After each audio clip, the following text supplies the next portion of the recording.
Wednesday, April 9th. I'm Rim. I'm Scott. And this is Geeknights. Tonight, kind of a cop-out. We talk a bit about newspaper comics, but mostly we argue about whether or not Opus was a puffin or a penguin or a platypus. Let's do this. So as you all know, Otacon's Artist Alley sold out immediately, as it always does. And Well, I wonder, way back in the day, right? It must have not sold out right away, right? I wonder what the first Otakon where it sold out that quickly was. I don't know, but in 2000, did it sell out that quickly? all I know is the last 3 or 4 years, it's been pretty hard to get a table. That's for sure. But the front row crew was together with it, and I'm going to save the details for later, but it's very likely that the front row crew and affiliated artists may be taking up almost an entire island. Oh my god. And the thing is, it's not like, oh, it's Geek Nights. It's pretty much all the artists who are friends with us or who work with us. Yeah, it's going to be, there's going to be like a whole front row crew section, so we can turn it into like a party zone or something. I don't know. We should... And Dave and Joel, because Dave Riley was like, man, I totally didn't get a table. And I was like, yeah, you want one? We got an extra one. Yeah, we had a couple extra. We might dump one of the tables. We might... We already dumped one. Oh, we got to bring... We have, I think, still a spare table, though. We got to bring in somebody. You know? Well, we're working on that. I have a use for that table regardless. Alrighty. But anyway, I got a very interesting email from Otakon. This wasn't sent to me. It was sent to everyone. All right. But well, everyone what? Everyone who? Everyone who signed up for a table. Oh, okay. It is as actually, I just realized that they made a slight mistake, and I have a list of everyone who they sent it to. Awesome. But anyway, that happens a lot to a lot of people. I can't complain about it. But learn to use emails. Hello. We were just sending out a reminder to everyone about sending payments, since there has been some confusion regarding forms of payment.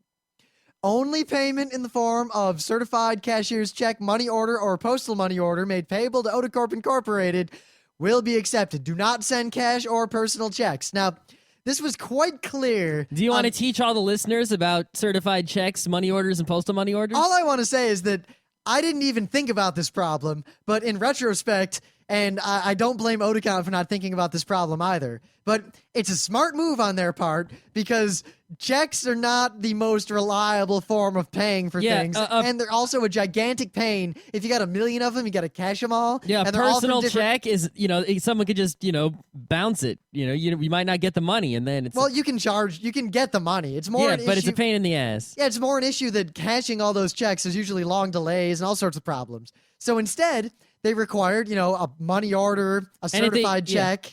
And using a credit card or something like that, there's problems with that too. You got to pay the fees, the processing fees, or if you want to use PayPal, you got to pay PayPal fees. But anyway, it was a very smart move on Otacon's part to accept only these forms of payment, because then only people who are serious about having a table will get one. Mm-hmm. But the problem here that I did not really anticipate was that I imagine the majority of the people who signed up for a table have never heard of any of these things, because many times in my life, I have been asked by someone at some point, what do you mean a money order? Most people, especially younger people, don't seem to know about certified checks or money orders. So let me teach you about certified checks and money orders. Okay, a certified check, when you write a personal check, right, if your checkbook, what that does is you give it to someone, and then when they take it to their bank tries to get money from your bank, and you can write a check. I could write a check for $1 million and give it to Rim, and he can be like, okay, but he won't find out that it's a bad check until he takes it to his bank.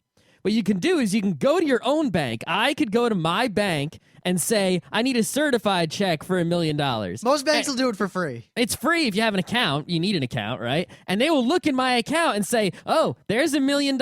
I will give you the certified check.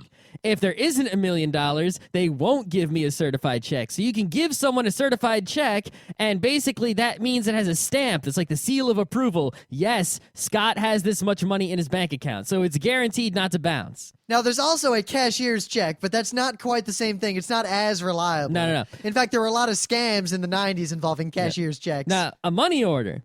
Well, a postal money order is the most convenient kind as far as I'm concerned. I'm not a big fan of the other kinds. But basically, a postal money order, you go to the post office, right? And let's say I want to mail Rim $30, right? I go and I say, I would like a postal money order for $30.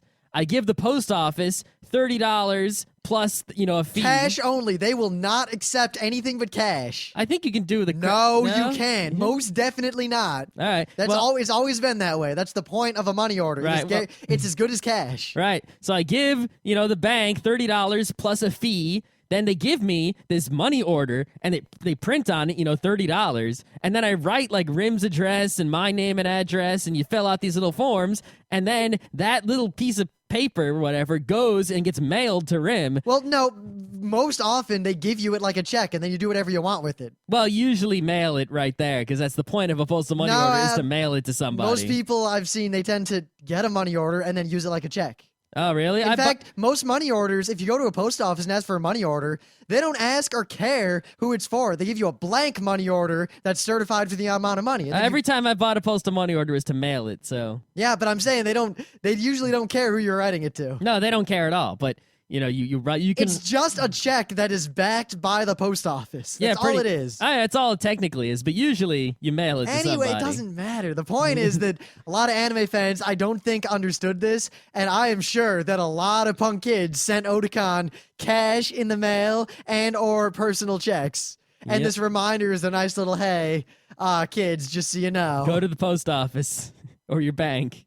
But yeah, we'll have some announcements about the Front Row Crew things going on in the Artist Alley. We're pretty much going to set up a blog website for all the artists, and you're going to get to see kind of previews of what's going on and all the people and all the artists who are going to be there. We're going to try to hype it up like an event. I think you're really going to like what all of our artist friends have to offer. Yeah, artist friends, don't drop the ball. Doesn't matter. They have to pay for the tables anyway, and you know what? I know, but I don't want him to show up with like 2 pictures. I don't think that's gonna happen. I don't think it's gonna happen either. But if you don't prod the cattle, it doesn't move. And if it is gonna move, but it's not moving right now, prodding it makes it move faster. I think they're all excited about it. They're all excited, but once I forced everyone to laziness get in happens. It just happened before.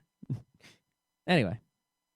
Okay, so you have a news? Oh, you want me to do my news? Yeah, sure. All right, well, I don't really have a news because I looked at the news and mostly the only real news we have is what's going down at the New York Comic Con in a couple of weeks and events near it and related to it.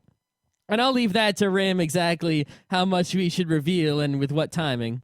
Other than that, most of the anime comic news is sort of, I think they're keeping it real quiet because they're going to bust out like crazy at the Comic Con. So it's sort of like they're holding back all the cars and then they're going to reveal them all at once. So last week, I think, I introduced Scott's Box. Yeah? I don't know. I'm reading stuff. I don't care. Oh, come on. I don't read any of the things you get, and you just did the box, so I really don't care about you doing it again right now. Well, no, the thing is I did Scott's Box like last week, I think, and it actually, a lot of people emailed me, and they liked it, and I was quite surprised that, something that was basically a throwaway idea was basically like, oh, people care. The question is, right, what I did last week was I talked about the comics I just got in the mail. Now, the problem with that is it's kind of like, okay, some of them are a little stale, like they came out maybe a month ago even. So I was trying to figure out, I asked people, should I talk about ones that I just got that might be a little stale, or should I talk about the ones I'm ordering right now and I'm going to get in the future? Now, I'll admit straight up, I pretty much feel 100% that it should be the former, because at least then you can actually talk about and kind of review all the things you got. Yep. Meanwhile, now none of our listeners, maybe 1 or 2%, are going to actually do the pre-order thing like you do. Well, you don't have to do the pre-order thing, right? You can do is because a lot of the books that I order specifically, like most comic book stores will not have them. Because like they don't think they're going to sell them. They're weird books and things. So what you have to do is if you want a lot of these books, the only way to get them is to either pre-order them or go to a comic book store and specifically tell them, this is a book. I want it. You will get it for me. Yeah, right? but at the same time, without having any sort of editorial or review standpoint, it feels like it's almost useless. But anyway, I decided, we'll see what the people say. I'm going to see what the people say, exactly. So I'm going to tell you what I'm ordering in the month of April, most of which is shipping in the month of June. And then I want people to email me and go to the forums and such. And maybe I'll set up a poll in the forum that's like, should Scott's Box be, stuff that already came in the mail, stuff that I'm ordering, or just forget Scott's Box? So here's what I'm ordering in the month of April. ordering Black Magic 2nd edition. This is like the only Masamune Shiro manga I don't have. So that's going to pretty much seal the deal. Rim, you wanted that Amino Tale of Genji hardcover? Actually, I wanted all those Amino things, but I'm only going to get one because I can only have so much Amino in my life. It's basically a big, fancy Amino illustrated novel. Like, it's not a comic so much as it's super fancy pictures with text next to them. If you don't know who that is, look at like the art, not the art from the game so much, but like the cover art from Final Fantasy IV. Like that sort of thing. Or play Final Fantasy VI and go to the status menu and look at the characters' faces. It's that sort of art. I really, really dig that art style. Yeah, Yoshitaka Amano. Anyway, I'm getting Rain in Hell #1 only because it's 87 cents. I'm getting a thing. That's a ringing endorsement right there. Exactly.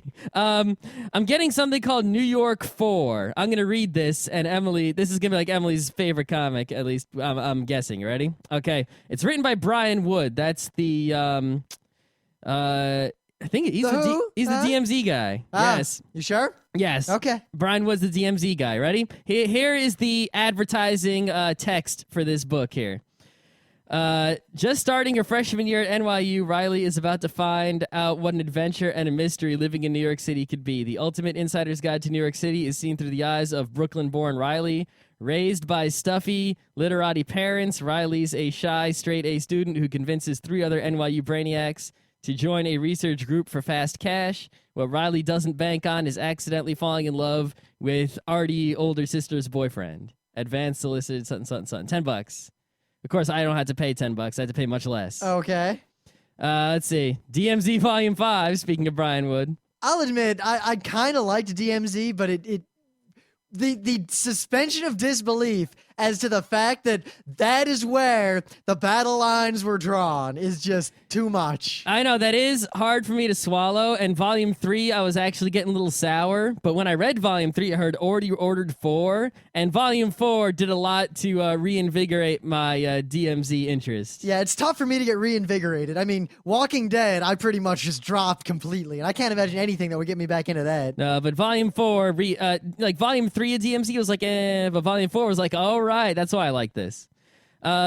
Tales from the Starlight Drive-In. I'm buying this because it's sort of like a cool combination of like smaller stories all revolving around this drive-in, and they got the cool stuff going on with like what's on the screen versus the the people in the drive-in, and then there's supposed to be a twist ending. Whatever, we'll see that. We'll figure it out.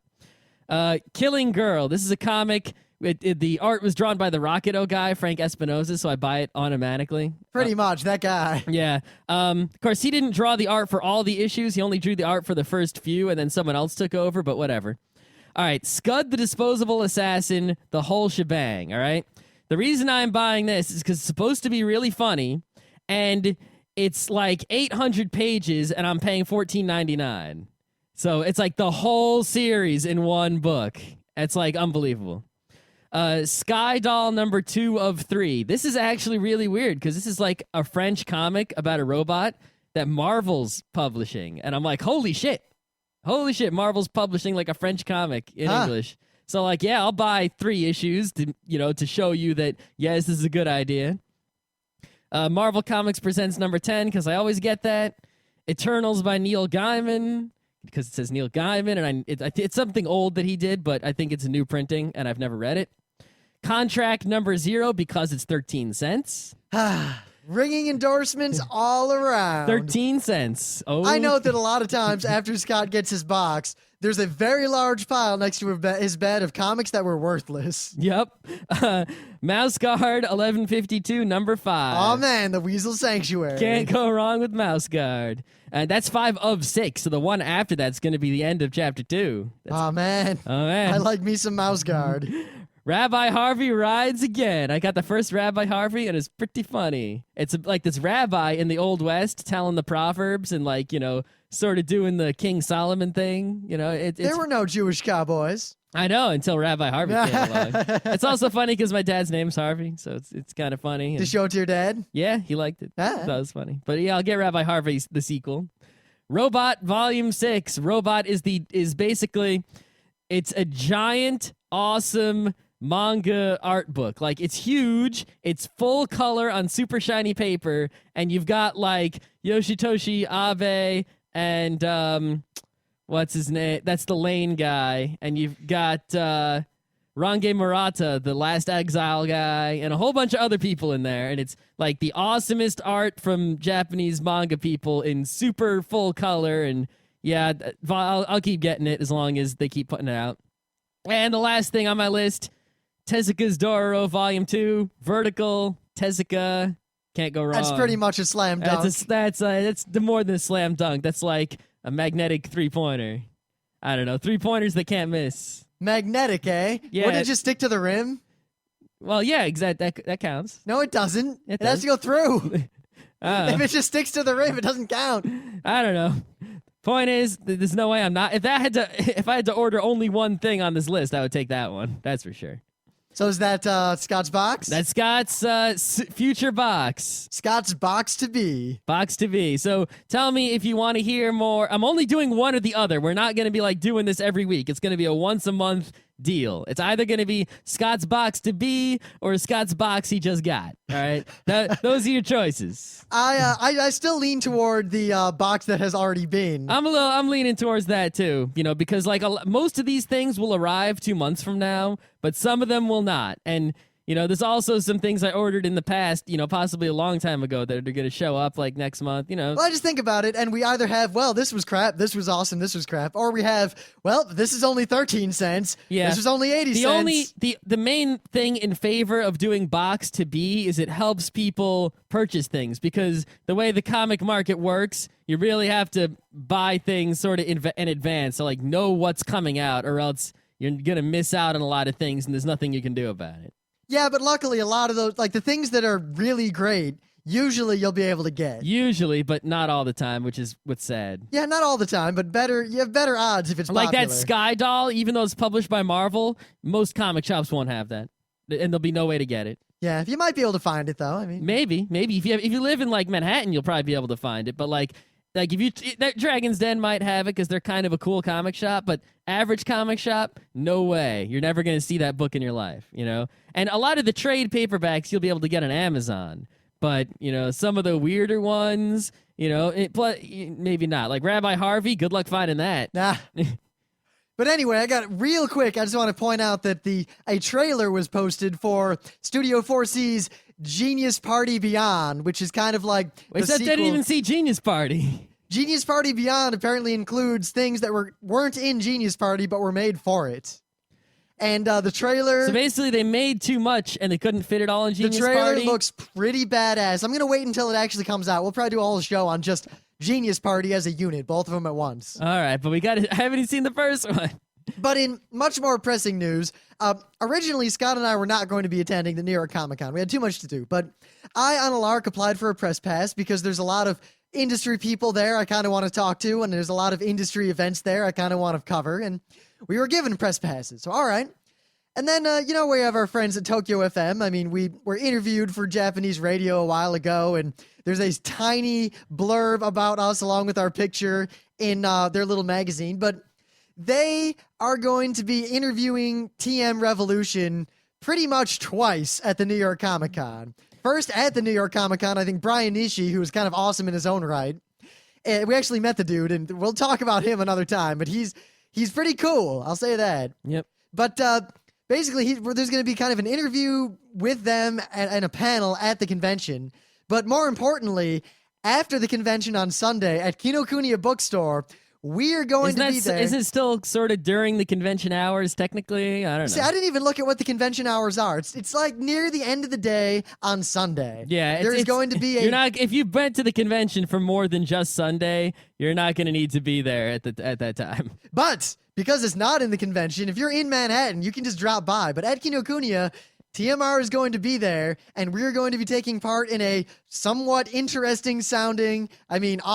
interesting sounding interview with him. All right, I'm looking at the convention schedule. The last event on Sunday ends at 4:45, and that's the MMO. Most of the events, though, end at like 4. Yeah, so we're going to have the exact schedule with all this, but stay tuned for the news with us and TMR. Now, actually, there was an interview posted with TMR from the kind of the pre-New York Comic Con. So we're going to make sure we don't ask any of the questions that were already asked in that one. Yeah. I don't know exactly how many questions we're gonna ask, but we'll ask something. Yeah, we're still working out the details. That's why I'm being kind of cagey about it. But we'll have some exact schedules for you. And as a result, too, we're going to be at the New York Comic Con in some capacity pretty much all 3 days. But if you want to see us, email us or let us know, because we won't have a table or anything. We're actually going to be interviewing people and doing press stuff. Yeah, mostly I'm going to be just walking around, sort of networking, trying to get interviews, maybe videos, photos, with the new camera stuff. I've been posting in the forum. Talking to people I know. As I get tentative approval for the interviews I plan to do. So if you're interested in, say, the creators of Avatar, and maybe I'm thinking about trying to get an interview with Neil Adams. That's going to be fun. That would be interesting. Super, I'll ask him mostly about Batman, I guess. Yeah. And not other things. But yeah, we're going to be there in a kind of press capacity, which is going to be weird because usually we're primarily entertainers or guests, and then kind of secondarily to that we're press. But this time we're just press. All we're doing is covering it. Yeah, so we got to take off we got to stop trying to be Penny Arcade and try to be like Engadget instead. Yeah, so if I go to a panel, I can't clap. I have to sit there and be objective. Yep, that's how it's got to be.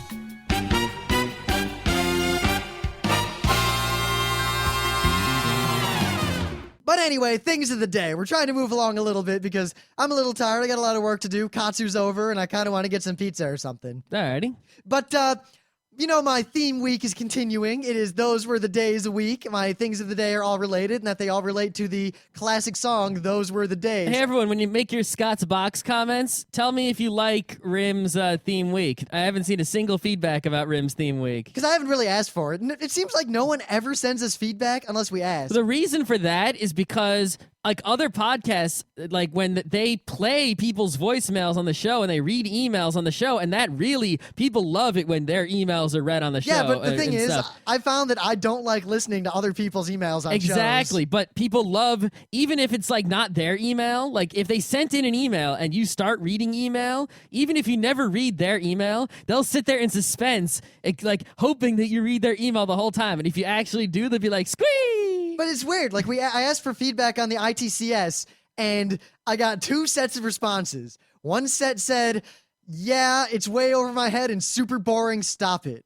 And the other half were, it's way too shallow, you need to be a lot more technical. Yes, I don't know what to do about that. Yeah, the thing is, the one guy was like, I'm really into CS and IT, but I find them boring, so I'm curious how... The thing is, people keep asking the same questions about like college and what major to go to and what kind of jobs more importantly, they you keep get. asking questions too, like they want shows like, how do you set up an Apache server? That's more, we'll make those things as videos, not as podcasts. Yeah, let's see.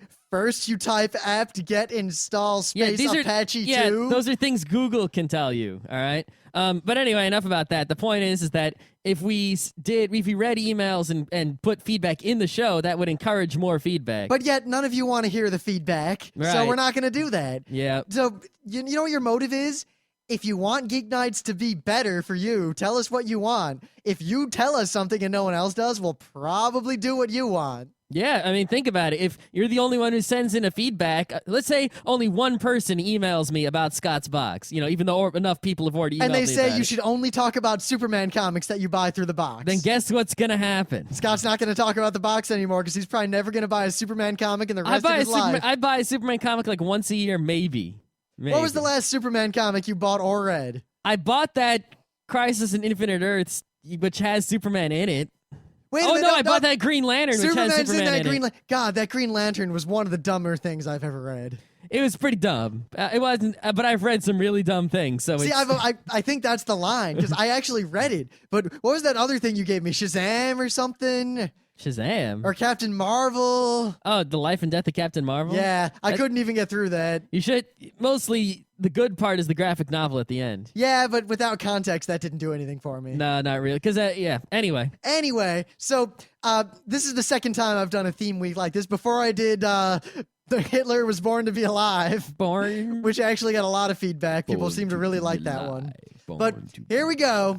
This is a cover of the song, Those Were the Days, as performed by the Hermes House Band. Does that have anything to do with... Hey, man, it is Hermes. No. The limboing Futurama character? Nothing at Does all. it have anything to do with the god No. The Hermes House who Band, runs really fast? I really like them. They are a college band, like formed by a bunch of friends. They're Dutch. And they pretty much, for as far as I've ever seen, just cover popular good songs in a pretty straightforward, similar way to the way they cover everything. And pursuant to that, they make music videos. Their music videos are just fun, is the only way I can describe it. And the one I'm linking to in particular for Those Were the Days is very, I don't know, Moulin Rouge-y in terms of the way it's kind of put together. And I don't know, I'm a sucker for that kind of work and that kind of thing. I like the Hermes House Band. I like this music video. I like this song, and I think it's cool. All right. Of course, this is only the penultimate Those Were the Days, because tomorrow you'll get the epicness. The ultimate. Pretty much tomorrow is the reason I did this week. Yeah. Ultimate follows penultimate. So, Rim, how do you feel about X-Men's? The only X-Men I ever enjoyed was the cartoon and kind of the crappy board game. All right, now I have sent you a link to an image. Don't click on it quite yet. Okay. Right? And Rim hasn't seen this image. This is an image that was made by some graphic designer guy in California named Eric Tan, or at least his blog says his name is Eric Tan. Now, I sent Rim the link to the image. I'm actually, for the thing of the day, I'm going to link to the blog post. This is an image. I think he was paid to make this. Now, look at that image. Look at it. Okay, I can look at it now? Yeah, you can look at it now. All right. If the X-Men looked like that, I would be a fan of the X-Men like you could never imagine. That is the greatest X-Men image I have seen That is up there in my entire life. That is right there with the representation of Superman in Batman: The Dark Knight Returns. Oh, I think it's better. That is so exactly what the X-Men should be. That is there should be one Marvel comic called X-Men. All other X comics should be disintegrated and canceled. And it should look like this, drawn by Eric Tan, right? And I want a poster of this. I want this to be a poster like you wouldn't believe. All the comments on the thread are like, OMG, make Prince. OMG, make Prince, I will give you money. I would get like a door-sized poster I of want this poster, frowny face. Are you still sleeping, question mark? What? This is a great poster. How can I purchase one? This is like the greatest image of X-Men I've seen in my entire life. And I want it. Oh my God. That's a pretty good thing of the day. Yeah, I know, right? It's just a picture. All I right. always feel bad using just a picture as a thing of the day, but when it's a picture this great, there's no way you can I deny. think the best part of it, aside from the Sentinels lined up in the background in that awesome way, and every other part of it is the slanty shoulders on my man in the front. On the Beast? Yes. Yeah, I like The slanty shoulders do it. I like the slanty shoulders on the Beast, right? I like the Iceman making a swoosh, but the Angel making a straight line through the swoosh. And they form an X. Yep. And then you got the giant Cyclops head on the right. Oh, that's good stuff. Ah, man. This is so badass. You got the Kirby crackle on Jean Grey's hand. You got the little lightnings coming from Storm. It's all good. All right, but anyway, we had trouble coming up with the show to do tonight, partly because I've watched a ton of anime, and Scott hasn't watched any. But yet, Scott's read some comics, and I haven't read any. Meanwhile, we did anime the past 2 weeks. It's comics time. I'm ahead now. So what comic should I read? I think more of our listeners are anime fans than comic fans by far. Yeah, I know, but I gave you that Fell comic. Because I've noticed whenever we talk about anime, a lot of people are like, oh my God. And whenever we talk about comics, a few, usually the same people go, oh my God. Are you saying we should get rid of the comics? No, I'm just and curious. The manga? If you people, feedback. I got a lot of response on Scott's box. Yeah, you did, but there's also manga and stuff in there. Oh yeah, we should do a manga. You're right. We haven't done a manga in a while. So yeah, but I haven't been reading any manga. I'll give you a manga to read. I don't have time for that. I'm watching Avatar. Well, and Bakano. And Kaze no Yojimbo. Well, what are you gonna do? Watch those shows. All right. Speaking of which, you should finish watching Kaze no Yojimbo so I can get the second goddamn DVD of it. All right. What do you mean, what's my hurry? That is my hurry. I want to see it. I like that show. I'm not big on the watching lately. I'm big on the reading.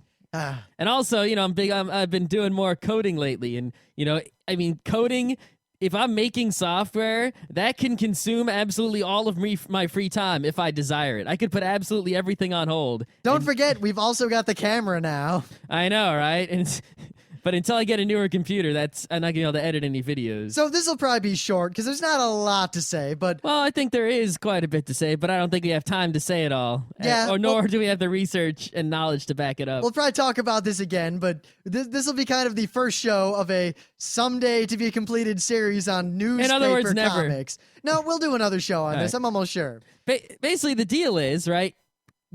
Comics in the newspaper are way older than comic books. I mean, you open up your social studies textbook and they got political cartoons about Teddy Roosevelt in there. That's a newspaper comic right there. Scott, when was the Yellow Kid a new? Anyway, The Yellow Kid was not until like the after Teddy Roosevelt, because right? that's widely considered to be the first actual comic. Well, the Yellow Kid, first of all, was a newspaper comic, right? Yes. That's why it was yellow journalism. But actually, the Yellow Kid was the first. There were comics before the Yellow Kid, right?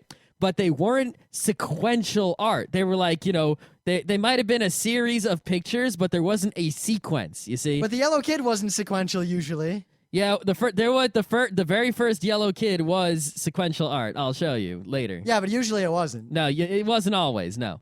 But the first, comic books were much later. We're talking, last century as opposed to 2 centuries ago. I mean, the Yellow Kid, we're talking, 1890-something. But it was, a decade or two before you had a comic book.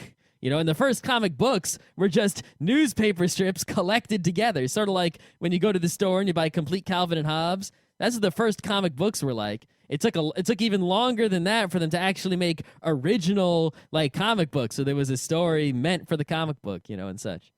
So newspaper comics strips, have been around for a super long time. And even the first web comics were strips as opposed to, big pages. There are pages now, web comics that do it like that. But, even most web comics are just the strip format. Penny Arcade is a strip. Boasis is a strip, right? So let's talk about them strips. All right. So I know Rim pretty much hates most strips. And, if you're reading the ones that come out today in the newspaper today, there's a very good reason for that. I haven't seen a newspaper comic worth reading pretty much since I left high school. And even then, I only read the newspaper comics because that was what I looked at in the morning while I was eating breakfast. Yeah, I know. And even then, I'd read 2 of them, and then the rest were just garbage. I know. I have read pretty much if there's ever a newspaper with comics in it, right? I'll read most of them, but I'll never read those Mary Worth ones. Those don't get read. Or Studio 3G. Apartment 3G. I don't know. Whatever it is. I don't know. What's the Gilthorpe? And then there's you know what? Well, let's just get right into it. Are there any good comics left in newspapers, with the exceptions of those rare newspapers that syndicate something awesome? There were some newspapers syndicating the Perry Bible Fellowship and Penny Arcade, yeah. Yeah. But is anyone Diesel syndicating Sweetie Penny something? Arcade? What? I think some people are syndicating Penny Arcade, and Ooh. I'm not sure, but I think it was printed somewhere at some time. So, you sure it wasn't nothing? I'm sure I'll go check it. I'm curious about that. I'm pretty sure it was printed somewhere at some time. Anyway, of newspaper comic strips that are in the newspaper today, if you want to say what's a good one, right? Well, Dilbert is only funny twice a year. Dilbert was funny. That's still 1,000% funnier than Garfield. I'll say straight up that I don't like Dilbert at all. I mean, it was kind of funny early on, but even then, it never held a candle to Calvin and Hobbes. No, it didn't. Not or even close. even Foxtrot. No, Foxtrot is doing Sunday only, and I think that's actually increasing his funny percentage because he's sort of, putting the full power into each one. Well, Foxtrot I found a lot more funny when I was a lot younger, and That's it seems like true. the older I got, the less I enjoyed it. That's also But then true. again, it's hard to tell if it's because the jokes kind of changed or because I changed. But Calvin and Hobbes, I could pretty much read forever and never get tired of it. I don't think Foxtrot is actually any better or worse comic-wise than any of the other strips in the newspaper. I think it's only because there is geek references in there that I find it more enjoyable. I think that the comedic timing in general of Foxtrot was, by and large, far superior to the comedy in any other strip in there for the most part. It was actually a better strip. There are some strips, some old ones, that I would laugh at even some today. Some of them. But not a significant percentage more. But I mean, than look at Garfield. We've talked enough about Garfield. Garfield is funnier when it's randomized than when it's It's funnier if you remove Garfield. Yeah. Removed Garfield from Garfield is like one of my favorite comic strips now. But I mean, it's weird because like I can sort of categorize the newspaper strips. There's like the never read ones. I won't even look at them, right? That's like the Mary Worth and all that. Exactly. Or the Kathy. There's the read and don't laugh. Ever. That's like a Wizard of Id. I usually read those because there's few words, but I like Wizard of Id just because it's a wizard, but it's not funny. It's always the king is short, or the king is corrupt, or the wizard is lame, or Sir Rodney is lame. Then there's the equally unfunny BC, which also has so the many. guy that one's done, right? Yeah, that's it was in there. Yeah. I'm just talking general. We need to talk about what's in the papers right now. Yeah, especially since we haven't had a newspaper in this house ever. I think the last time, the only reason I even saw some modern comics at all is because when I worked in Yonkers, sometimes I go to a pizza shop. And sometimes it'd be a newspaper laying there. When I go to my parents' house, they get the newspaper, and there's a page of comics that I usually read when I'm sitting at the kitchen table. But, I mean, like, Kathy, I just find that comic offensive to all of my senses. Kathy is so offensive to every sense, especially the eyes, because there's so many fucking words. And I can't read it. It's just painful to read. Never mind the art or the fact that the jokes, not only are the jokes not funny, but they're so, like, stereotypical of everything about certain kinds of American culture that I hate. Yep. I mean, and then even Luann. At least, I don't know what Luann is, but at least Garfield, as bad as it is, right? If you look at the earliest Garfield and the newest Garfield, there has been an improvement in the artistic skills, right? and an application of computer technology. Kathy is the same art it's always been with no change whatsoever. It's also awful. Yeah. I mean, it's reminiscent of that bulging brides thing with those god-awful advertisements I have to see every goddamn day walking into the city. Yeah, those are the ads in Grand Central are pretty bad. They're frightening. I was happy with the Wachovia Bank ones with the Kniggets and the shield. Even though they're totally lame. Yeah, they were lame, but at least it was better At least they're not offensive brides. to my senses. Yeah. But no, it's weird because a lot of newspaper comics, right, they actually come from greeting cards. I mean, remember that cranky old lady that was on all the greeting cards for a long time? They turned her into like a one-panel Far Side style comic, right? Are you sure she wasn't a comic first? I'm pretty sure she wasn't a comic first. Because I remember seeing that comic for a long time. Right, Care Bears were never a comic strip, but they were a greeting card first. Oh man, we gotta watch the Care Bears movie. All right, we totally got to do a show on that. That movie's awesome. Not Zippy the Pinhead, the other guy. Zippy the Pinhead is terrible. So not. At least it tries to be artistically highbrow. I'll give it that, but it ends fails. up being pretentious and weird. Exactly. No, what's the other one? Ziggy. Ziggy is the one that I think also started as a greeting card. I don't like Ziggy either. I'm not sure if Kathy was a greeting card first or not, but she's on a lot of greeting cards. Yeah, greeting card comics, not cool. So, I don't know, we could either talk about why we think comics are bad in the newspaper, or we could just talk about the ones we thought were good. Okay, so ones we thought were good. Check this out. Calvin and Hobbes, far and away. That's like the best comic ever. Calvin and Hobbes is closely tied with The Far Side. The Far Side, like, I look back at The Far Side, and it's not funny to me. Anymore. But remember, on one hand, I've pretty much memorized The Far Side. I know, that's always a problem, right? Like, I look at one, and I don't go, ha-ha. I go, I remember that one. Actually, you can read Calvin and Hobbes online still, and they just sort of cycle through them. And today, it is a funny one with an Astro Boy joke that I didn't remember. It's weird how a lot of the good comics, like, I look back, and if I look at, like, the first panel of any given Calvin and Hobbes, I remember that entire strip, like, perfectly. Yep. There is a string of Peanuts that's actually good. I mean, the old Peanuts. The thing is, like, I respect Charles Schultz and everything, but like only some Peanuts are actually funny. Usually, the funny ones involve either A, trying to kick the football and missing, but it's only funny the first time, or usually Woodstock playing hockey. That's Woodstock. Woodstock's playing ice hockey in the bird bath with the Zamboni is funny every time. I almost feel like Peanuts it's not really good, and even as a kid. No, it can also be funny. Snoopy the Air Baron with the typewriter. But even as a kid, like, I never really enjoyed it. But it seems like a lot of people. There's a lot of. I like the cartoons, like the specials. Yes, that's totally separate. Yeah. There's a lot of like cultural cachet with Peanuts. And a lot of people like respect Peanuts and feel like Peanuts is something that you have to like. Well, it's like an Americana kind of feeling, It's like It's like you look at it and you smile and you identify with it and you might feel good, but you don't laugh because there's no real funny joke most of the time, or the joke has such a broad appeal that it's not much of a joke. But The Far Side, when I was a kid, because Far Side kind of started, because now there's a million rip-off Far Sides. Some of the rip-off Far Sides are actually kind of okay. The ones in the newspaper aren't. Well, I saw one that was funny a couple of times. I haven't seen one that was good. All right, well. But The Far Side kind of started that trend of the weird comics. Yep. And it was super funny for the time. And I think the best thing about The Far Side was I bought I bought all the books, but I remember one of the books randomly, I decided to look in the index and it listed all the letters, but there was nothing under them. I'm like, what? So I'm flipping through. Then I get to T. And the first one is the one about the albatross. And every single comic is listed under T as the one about the something.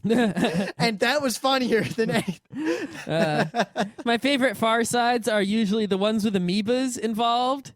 Or the one where the kid is trying to push open the pull door to the gifted school. Ah, yes. I was one of the many people who had a poster of that when I was younger. That's a good one. Also, it's a classic. Farside gets mad points for stopping when he ran out of ideas. Yeah, super points for that.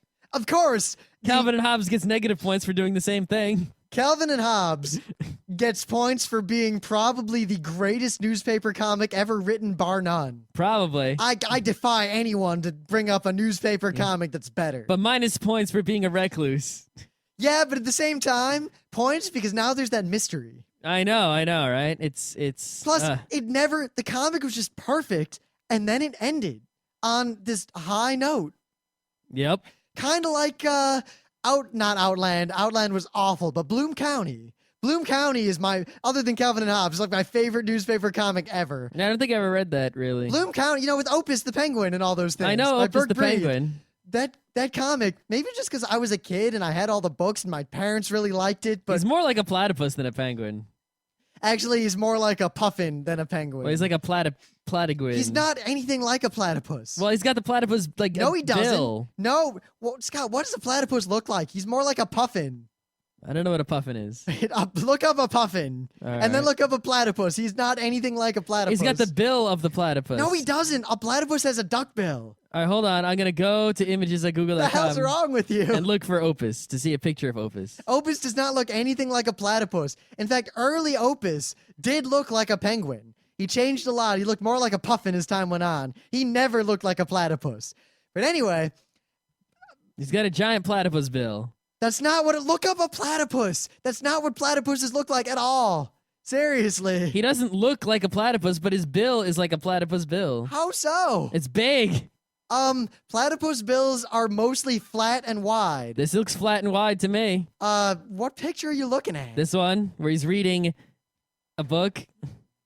Okay, there's a slight cut there. Well, I tried to show Scott that platypus bills are small and flat. And they're big and flat. And Opus's looks big and flat. It looks nothing like a puffin or penguin bill. Compare the relative sizes of the heads. And you'll see. I'll not disagree that his body is penguin puffinish. One, he is a penguin. Two, it's more like a puffin. Anyway, I can't believe why is you think it looks like a platypus. But let's not let this episode disintegrate. The comic was all about 80s politics, and as a result, I know a lot about 80s politics, mostly from reading Bloom County. Maybe because I didn't read it, I know almost nothing about 80s politics. You don't know anything about 90s politics or 2000s politics. That's right. I got better things to think about. And I like think comics. We're done anyway. What else are we going to talk about newspaper comics? They're almost all inoffensive and non-funny. Well, actually, that's the one thing I wanted to bring up. Is I feel like we should do a separate show on that because we've already gone on long enough. I just want to bring up the point real quick is that I've been buying a lot of super old comic strips. I'm buying like the Dick Tracy's from like the 30s and the 20s and whatnot, and I forget what year it is, and I'm gonna buy the Flash Gordons from way back in the day, right? And the old comic strips from way back, are super awesome and super better than the ones we have now. Like, go read. You can buy the original Dick Tracy and like these big hardcovers. It is so kick-ass. Oh my god. And it's really sad that they don't exist anymore in that style. Yeah, but just newspaper comics in general are not even... Like, I feel like the medium as a whole is just worthless at this point. Because, that because anyone who's actually going to do something like quality, it's very hard to break into the newspaper, right? So they just sort of take that art and they go online where they can do what they want, and they're not limited. And It just seems that's where the quality comic strip art of today is emerging. Plus, it just seems like so many newspapers are so afraid of offending anyone that they choose the least possibly offensive things they could ever get. And it seems like a lot of those comic Marmaduke. He's a big dog. That's Yep. the whole joke. It seems like a lot of the newspaper strip creators are not so concerned with like advancing the art form as they are with cranking out comics and making their money. But and then they make their money off of side things. It used to not be that way. I mean, Bill Watterson, he fought with the newspapers, and he's the reason that people could ever have a good, interestingly formatted newspaper comic. He basically had the power to force the newspapers to let him do what he wanted and let him experiment. And then he sort of said, "Oh, this is all bullshit," and he stopped. Yeah, and I kind of agree with him. And then the newspapers just sort of won because he wasn't pushing them anymore. Of course, newspapers in general, the only possible use of a print newspaper, at least for us geeks, is local news. But you know what? Local news is almost never has anything to do with me. The thing anymore, is, sadly. what I find so funny is that you can read all of the comic strips that are in the newspaper online for free the same day. Because remember, the newspaper and the comic strips in it are not targeted at anyone who knows there's an internet. Yeah. Oh well. Newspaper comic strips. Yeah, it doesn't matter. It was kind of a cop-out show because good. maybe next week when Scott's watched some Avatar and I've read some comics.